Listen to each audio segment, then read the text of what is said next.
ఏమిటండి ration card లేకపోతే చాలా కష్టం అవుతుంది, మీరంతా చచ్చిపోతారు.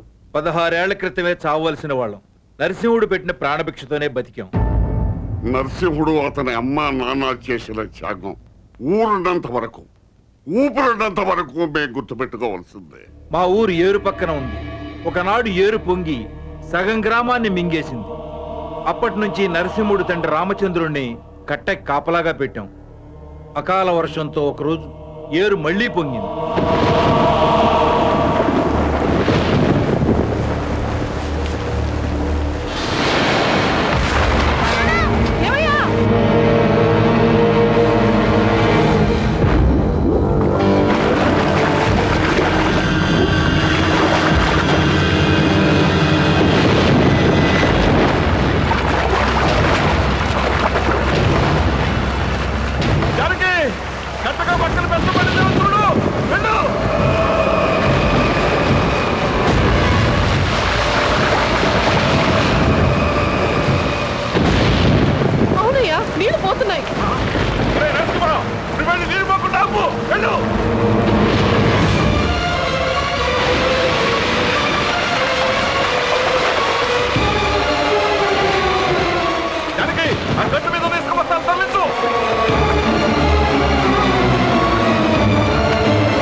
జానకి, ఈ ఊరిని కాపాడటం కోసం నేను చెప్పింది చేస్తావా?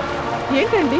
అవును జానకి, మన ఇద్దరం పెళ్లి చేసుకున్న రోజు నాతో కలిసి బతుకుతానని ప్రమాణం చేసి ఈ రోజు నువ్వు నాతో కలిసి చచ్చిపోతావా?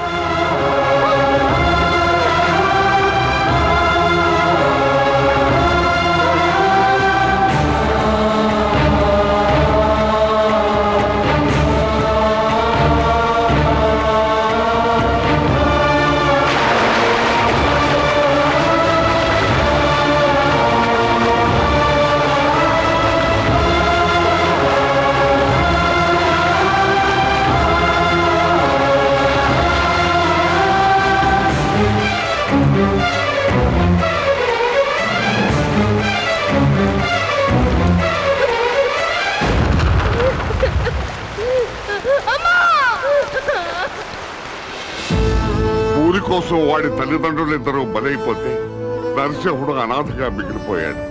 ఊరు మొత్తాన్ని కాపాడిన నరసింహుడు ఆనాటి నుండి దిక్కులేని వాడిగా కాకూడదని ఊరు మొత్తం వాడిని బిడ్డగా చూసుకుంటాడు. అలాంటి వాడి పేరు రేషన్ కార్డులో ఉంటే తప్ప సార్.